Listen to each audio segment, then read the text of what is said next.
Master Saitama, how'd you gain your powers? 心して聞け。危険だ。こいつらにそんなことを教えていいのか。まず大切なのはこのハードなトレーニングメニューを続けられるかどうかだ。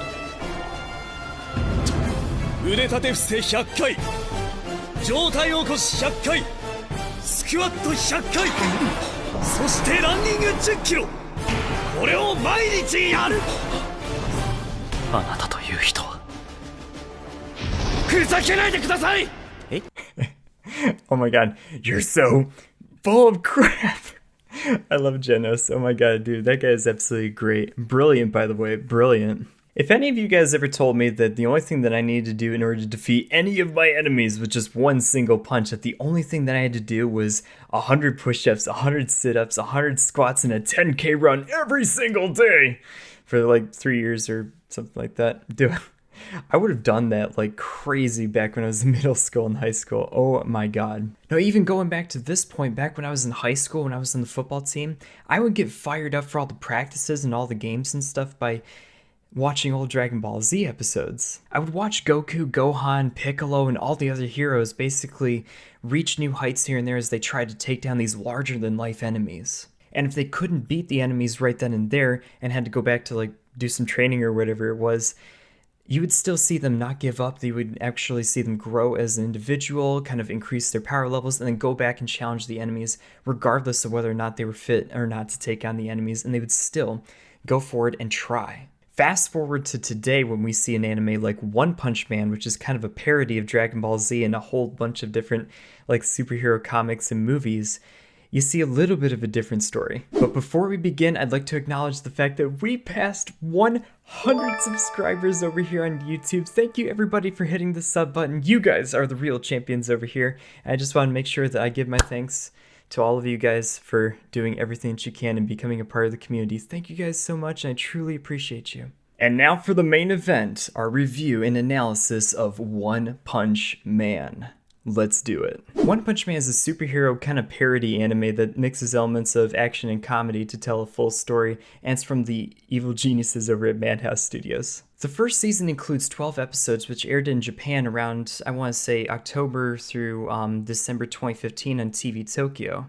And for the purposes of this review, I'm only going to be taking a look at the first season and not the second season, but there is a second season that also has an additional 12 episodes as well. But yeah, for the purposes of this one, we're only going to be taking a look at season 1, guys. What's interesting about this show is that it has started out as a webcomic back in 2009 when basically this one guy named One, ironically, had come up with this sort of simple stylized manga way back when, which eventually caught the attention of a lot of people who were basically doing a lot with Japanese comics, and they said, hey, you know what, this actually would be a really good manga idea. So then they turned it into a manga, and the manga actually grew even more in popularity, and then there came calls for demands to turn into an anime show. The original artwork and designs were kind of simplistic in nature. I mean, you had our hero Saitama, who's basically this bald hero with spandex and boots and a cape, and that's basically it for the most part. But a lot of it was more so to kind of act as a parody against the superhero genre, in that it would actually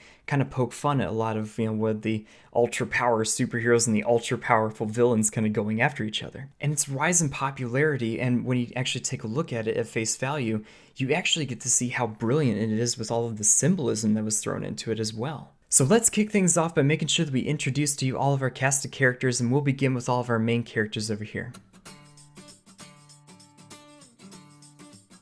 Our first hero that we're going to be talking about today is Saitama. This guy over here is our bald-headed hero clad in this very simple superhero like spandex, boots, gloves, and cape outfit, and was basically introduced at the start of the show by bravely taking on this one villain by the name of Vaccine Man. Vaccine Man is causing a whole bunch of havoc and chaos in the city, and basically Saitama comes up to him, and after a brief few introductions and a little demonstration of power on the part of Vaccine Man, Saitama takes him out, and yes, you guessed it, one punch. We actually learn that it's much to Saitama's dismay that he takes out a lot of his adversaries in one punch, because we find out that he's way too strong for everybody and that he's really just looking for that challenge. At this point, he has grown so powerful that he defeats all of his enemies in one punch, and basically anything that he tries to go after here and there for a real fight is basically just gone just like that, and it's like nothing, and he never ever gets credit for it, so it kind of sucks for him.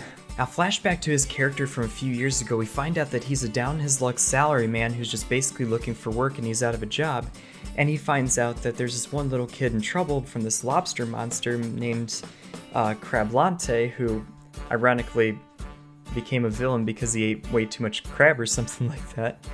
And he defeats him, although it takes him quite a while to actually do it.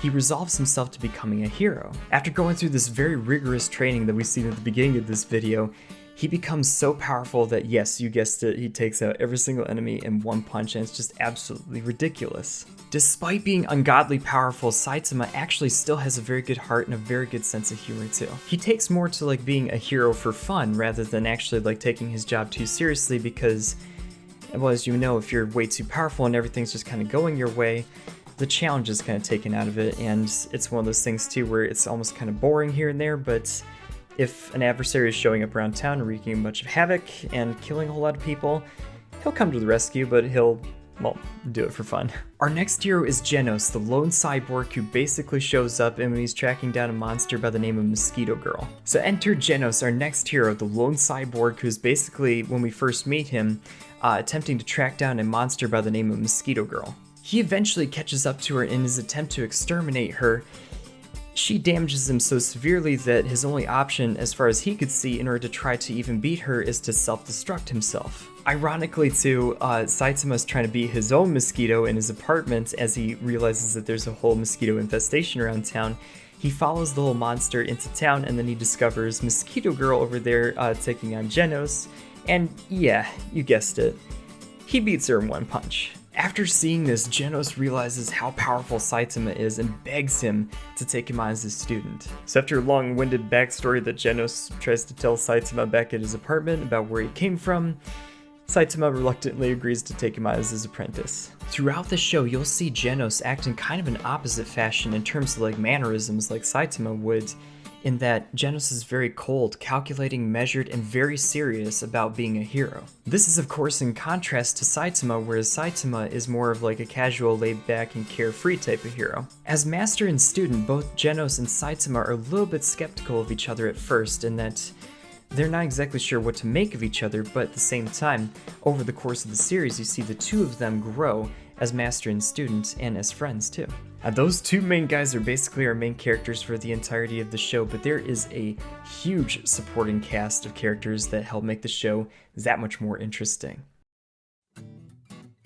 The first of our supporting cast is Speed as Sound Sonic, who is introduced as a ninja bodyguard with incredible speed. He starts out kind of like a villain at first by declaring himself as Saitama's rival and coming out occasionally and attacking him randomly at sometimes. But as the show goes on and stronger evils emerge, you see this guy kind of shift into more of a chaotic neutral character who will still cause trouble every once in a while, but he doesn't kind of fall into the category of either good nor evil. Another one of her supporting characters is Terrible Tornado. Her small stature, youthful appearance, and fiery tsundere personality basically make her seem like a child to the other characters. But she takes full advantage of this perception by basically saying, "Oh, okay, you're underestimating me, huh? Alright." And then she shows off her overwhelming psychic powers. In comparison to the other heroes, she is basically one of the most powerful ones, if not the most powerful one, right under Saitama. And despite being so often underestimated and being kind of like the only girl of the cast, she still fights for good and absolutely kicks everybody's ass. Next on our list is Silver Fang. This guy plays the role of the wise old martial arts instructor who recognizes Saitama's true power when Saitama basically destroys a huge asteroid that's on its way down to destroy one of the cities. He teaches a lot of his younger students a lot of his techniques here and there, and he demonstrates that even though he may be an older hero, he can still hold his own even with all the younger heroes.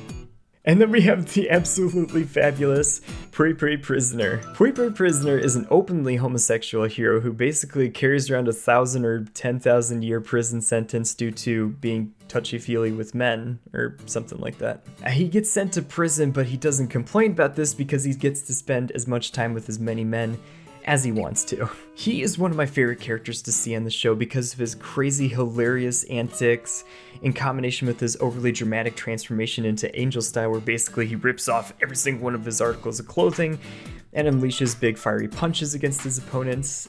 It's just super fun to watch. Next on our list is Amai Mask. Now this guy is one of the most mysterious heroes in the mix. He's charming, charismatic, utilizes his talents as a singer, actor, model. You get the idea. Anime. Despite these terrific qualities, he kind of acts as a gatekeeper of sorts and kind of telling all of our other characters what a hero should be. They should be brilliant, they should be splendid, they should be bold, they should look good, and they should defeat villains basically really quickly. We don't find out too much about his character despite him being in the public spotlight at first, but we do see his ruthlessness on one particular occasion, which I won't spoil for you guys.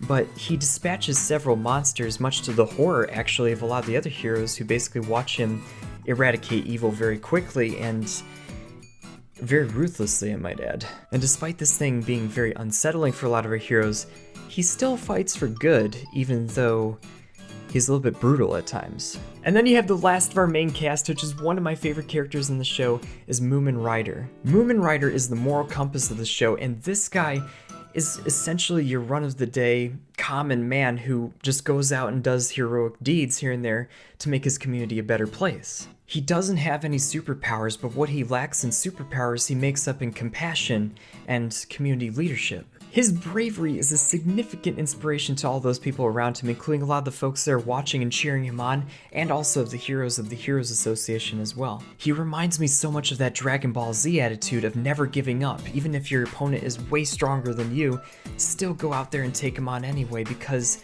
you have to. You have to fight for good. And that's Moomin Rider.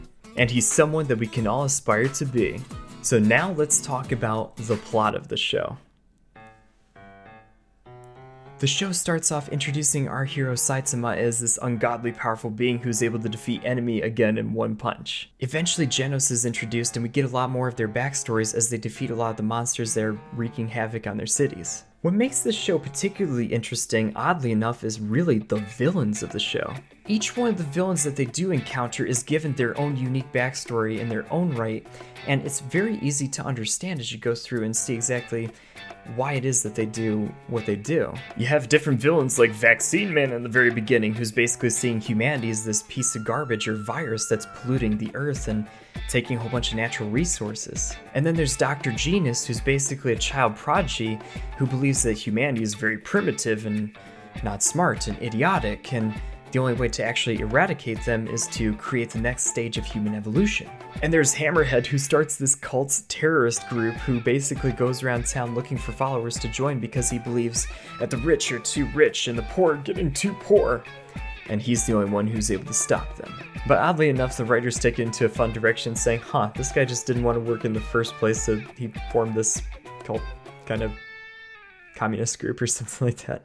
There's a lot of symbolism in the show. Like, for real. It's really that brilliant. But even with so many interesting villains like Deep Sea King, who's basically there for reasons because humanity has been polluting the oceans, or the wildly overpowered alien Boros, who's also a literal parody of an ultra-powerful Saiyan from another planet, you still have so many amazing heroes that are introduced throughout the show. But as we even get introduced to a lot of these characters, we find out that, again, Saitama's biggest problem is that nobody recognizes a lot of his talent. His problem is that a lot of other heroes get the credit for what he does, and that a lot of people don't believe that all these crazy powerful adversaries could possibly be taken out in one punch. Saitama and Genos then find out about the Heroes Association, which calls upon different heroes to help out in certain situations. And the way that they call out a lot of these heroes is that they'll call out heroes by different ranks here and there, with S being the most powerful, holy crap, this is the Avengers, we're all safe from the evil threat that's gonna kill all of humanity, to A rank, which is B rank, and then finally C rank, which is basically help my cat stuck in a tree and I can't get him out kind of thing. Saitama and Genos go for those tests, and Genos passes with flying colors because he aces the physical portion and the written portion. Saitama goes to take the test and he overwhelmingly passes the physical portion, but he doesn't do so hot in the written portion, and he ends up getting the C rank. Huh? But as the show progresses, Saitama and Genos still, take on the master and student role, and they progress, gaining respect and recognition from a lot of the heroes around them. The association itself doesn't really quite take a liking to Saitama at first, but eventually, as He takes on a lot of the other powerful adversaries that are taking out some of the most powerful heroes on the list. They're kind of forced to recognize his power. But even throughout the entire arc of the show, Saitama eventually realizes that he starts to care even less about his fame and fortune that he was originally seeking in the first place, and more cares about being a good person and the hero that he is meant to be. And that's one of the reasons why I love the show, is that it's so easy to get into and so easy to binge watch on like a weekend or something like that. Now let's talk about the production quality and the soundtrack. The production quality and artwork of the show that Madhouse Studios had come up with is absolutely 100% superb. Since the first season only had 12 episodes, you already had a budget enough to work with in order to make the show look fantastic already. The fight sequences in the show are absolutely insane, and even the emotional type moments here and there are super well done as well. There are pockets where the art style is a little bit more simplistic, but it does so brilliantly in well-placed moments, more so for comedic effect or as callbacks to the original webcomic. The soundtrack is also very delightful too, especially so for the opening and closing sequences. I mean, like, holy crap. And again, if that opening track does not get you fired up, you're not listening to the same song as I am. I made my cat listen to it, my cat turned into a lion, and my cat ate everybody. It's a true story. Well, kind of, but not. The closing song is a little bit different by comparison, whereas the opening song is in your face and just gets you all super fired up to take on the rest of the world. The closer is actually really brilliant in that it's more mild and subdued and mellow, and then it kind of takes the heat down from an intense battle. Or at least that's kind of what I get whenever I hear it. And last but not least, for production quality and the soundtrack, let's talk about the dub versus the sub. Sean's storybook, this one's for you for your recommendation. Now, I can't say that I've seen the entire season with the entirety of the dub, but what I have seen, I actually really liked.